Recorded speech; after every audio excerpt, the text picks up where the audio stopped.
नमस्कार, मैं हूं अशोक श्रीवास्तव और आप देख रहे हैं मीडिया दस्तक न्यूज़। उत्तर प्रदेश के मुख्यमंत्री योगी आदित्यनाथ ने शुक्रवार को बस्ती जनपद के हरैया में एक विशाल जनसभा को संबोधित किया। इस दौरान उन्होंने जनपद को 504 करोड़ 34 लाख की लागत से पूर्ण होने वाली 77 विकास परियोजनाओं की सौगात दी। उन्होंने 27 करोड़ 6 लाख की लागत से निर्मित होने वाले मुख्यमंत्री कंपोजिट विद्यालय के निर्माण कार्य का भी शिलान्यास किया। आइए सुनते हैं मुख्यमंत्री ने क्या कहा और बस्ती को क्या मिला। जितनी तेजी के साथ पिछले 9 वर्ष में हरैया ने विकास किया है, आजादी के बाद कभी नहीं हो पाया था। जो असंभव था वो आज संभव हुआ है। कप्तानगंज ने पहले 5 वर्ष में 17 से 22 में विकास किया, उसके बाद वहां भी काम ठप पड़ा हुआ है, क्योंकि सफाइयों में विकास की रुचि नहीं। इनके लिए तो अपना स्वयं का विकास ही ये मान लेते हैं हो गया सब। इनको जब फुर्सत हो कब्जा करने में, तब ये लोग विकास में रुचि ले पाएंगे। इनकी विकास में कोई रुचि नहीं होती है, ये कब्जा करने में माहिर होते हैं और सुरक्षा में सेंध लगाने में भी बड़े माहिर होते हैं। एक कहावती चल पड़ी थी कि देख सपाई बिटिया घबराई। बहनों और भाइयों, जो बहन और बेटी की सुरक्षा के लिए खतरा बन जाए, उसकी तुलना तो केवल दुर्योधन और दुशासन से ही हो सकता है, सभ्य मानवों से नहीं हो सकता। और ये लोग यही करते थे। पुलिस भयाक्रांत रहती थी। आज तो पुलिस के डंडे के भय से लोग अब शांत हुए हैं, नहीं तो दंगा करवाते थे। बस्ती में दंगा होता था, दुर्गा पूजा के समय दंगा, होली के समय दंगा, रामनवमी के समय दंगा। याद करिए, इसी बस्ती में मैं आया था परशुरामपुर में, मुझे आना पड़ा था। कैसे वहां दलितों को और कैसे वहां गरीबों को और पूरी की पूरी बस्ती जला दी गई थी समाजवादी पार्टी की सरकार के समय। कोई पूछने वाला नहीं, तब मुझे ही आना पड़ा था फिर गोरखपुर से। बहनों और भाइयों, आज मैं कह रहा हूं, पिछले 9.25 वर्ष से किसी ने कोई दंगा नाम की बात सुनी और किसी पर्व और त्योहार के समय कोई उपद्रव सुना? और बेटी और व्यापारी की सुरक्षा में सेंध लगाने का किसी ने दुस्साहस किया? अब कर भी नहीं सकता है। करेगा तो उसे मालूम है अगले चौराहे पर यमराज उनका इंतजार कर रहे होंगे। ये जो विकास कार्य हो रहा है, मखोड़ा धाम का हो, भदेश्वरनाथ धाम का हो, तपसी धाम का हो, और अभी तो कर्ण मंदिर का भी मामला समाधान हुआ है, वहां का भी सुंदरीकरण के कार्य को हम आगे बढ़ाने जा रहे हैं। वहां का भी समाधान हो करके अब उसका भी सुंदरीकरण के भव्य स्वरूप की दिशा में हम लोगों ने एक नया प्रयास प्रारंभ किया है। 84 कोसी परिक्रमा और मखोड़ा धाम से प्रारंभ होती है। आप देख रहे होंगे कितनी भव्य परिक्रमा बन रही है। यही तो अंतर है। समाजवादी पार्टी 84 कोसी की परिक्रमा को रोकती थी, 14 कोसी की परिक्रमा को रोकती थी, पंचकोसी परिक्रमा को रोकती थी। और हमारे समय में ये डबल इंजन की भारतीय जनता पार्टी की सरकार है, ये रोकती नहीं है, ये रोकने वालों को टोकती है और आस्था का सम्मान करते हुए उसके लिए भव्य अवस्थापना सुविधाओं का विकास भी करती है। और इसीलिए तो 84 कोसी परिक्रमा का मार्ग भव्य बन रूप से श्रद्धालुओं की सुविधा के लिए भी और अयोध्या धाम के रिंग रोड के रूप में भी वह काम करेगा। इस रूप में उसका विकास किया जा रहा है। कोई सोचता था भदेश्वरनाथ मंदिर में लाखों श्रद्धालु सावन के महीने में आकर के सरयू मैया से जल ला करके जलाभिषेक करते हैं, कभी भदेश्वरनाथ धाम का पुनरुद्धार हो, सुंदरीकरण का कार्य हो, कोई सोचता नहीं था।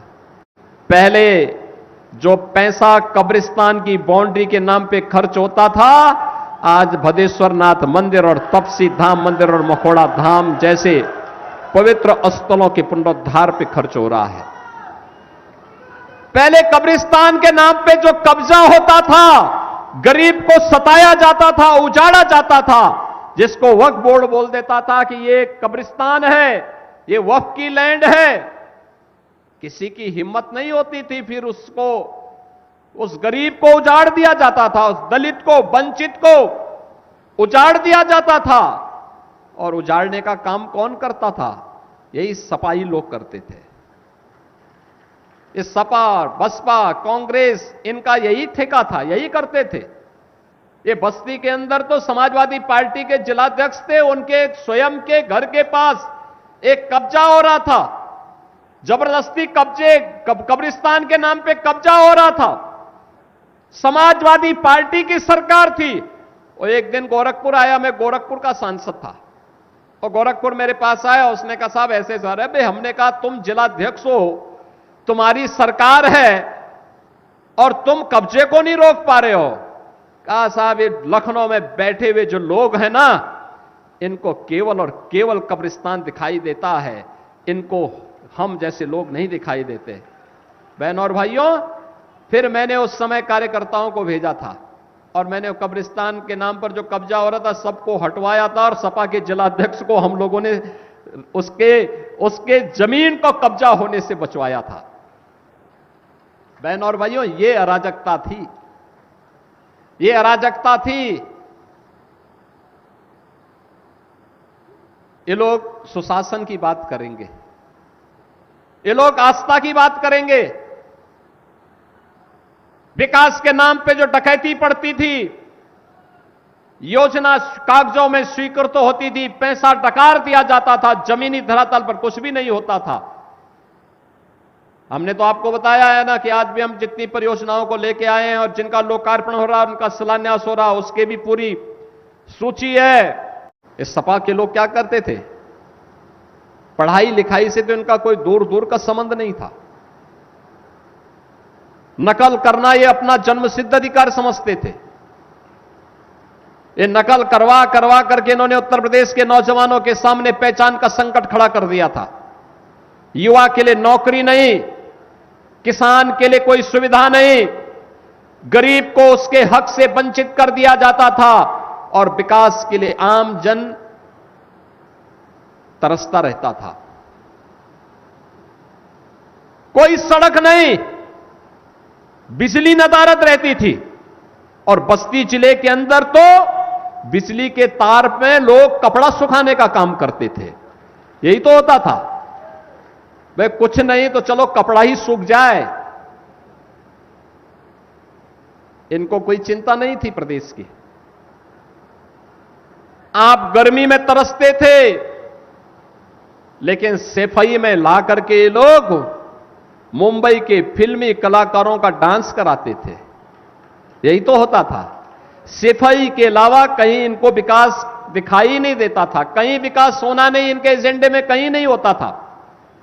बहनों और भाइयों, ये आस्था की बात कर रहे हैं। कर्ण मंदिर का विवाद भी इन्होंने खड़ा करवाया था। और याद करिए, हम सबकी आस्था की प्रतीक अयोध्या में भगवान राम के मंदिर के निर्माण में भी सबसे बड़ी बाधा यही लोग थे। राम भक्तों पर गोली चलाने वाले लोग हैं, भगवान राम के अस्तित्व पर प्रश्न खड़ा करने वाले लोग हैं, और पवित्र हनुमानगढ़ी की सीढ़ियों पर नमाज पढ़ाने वाले लोग हैं ये लोग। बहनों और भाइयों, जब अयोध्या से सरयू मैया से जल लेकर के लोग भदेश्वरनाथ धाम तक जाते हैं जलाभिषेक करने के लिए, शिव कावड़ भक्त जाते हैं, तो हम लोग ऊपर से हेलीकॉप्टर से उन पे पुष्प वर्षा करते हैं। याद करिए, इसी कावड़ यात्रा को समाजवादी पार्टी की सरकार ने रोक लगा दी थी। ये कहते थे कावड़ यात्रा नहीं होनी चाहिए। ये लोग दुर्गा पूजा में रोक लगाते थे, श्री कृष्ण जन्माष्टमी नहीं मनाने देते थे, 84 कोसी परिक्रमा पे रोक लगाते थे। बहनों और भाइयों, अब कोई रोक नहीं लगा सकता, अब रोक नहीं लगा सकता। आपको देखते हुए आप जब अयोध्या धाम में दर्शन करने के लिए जाते हैं, आपकी कावड़ यात्रा निकलती है, तो मुझे लगता है कि अब आने वाले समय में समाजवादी पार्टी के अध्यक्ष भी भगवा बाना पहन करके आपके साथ कावड़ यात्रा में शामिल होने की प्रतीक्षा कर रहे हैं। उनको लगता है कोई उनको बुलावा दे दे तो वो भी जाएं, पुष्प वर्षा करें। अब उनको माफी मांगनी चाहिए जो उन्होंने हनुमानगढ़ी के पवित्र धाम की सीढ़ियों पे किया था, उस पाप के लिए माफी मांगनी चाहिए। राम भक्तों पर गोली चलाने के लिए माफी मांगनी चाहिए। जय श्री राम बोलने पर, परशुरामपुर के दंगों पर और इन सभी घटनाओं पर जिसमें निर्दोष हिंदू प्रताड़ित हुआ था, उन सभी घटनाओं के लिए उनको माफी मांगनी चाहिए इस समाज से जिसकी आस्था आहत होती थी। बहनों और भाइयों, आज डबल इंजन की भारतीय जनता पार्टी की सरकार अनवरत रूप से विरासत और विकास के इस कार्यक्रम को लेकर के आगे बढ़ रही है और मुझे प्रसन्नता है हरियाणा विधानसभा और बस्ती जनपद तेजी के साथ इस प्रक्रिया के साथ जुड़ा हुआ है।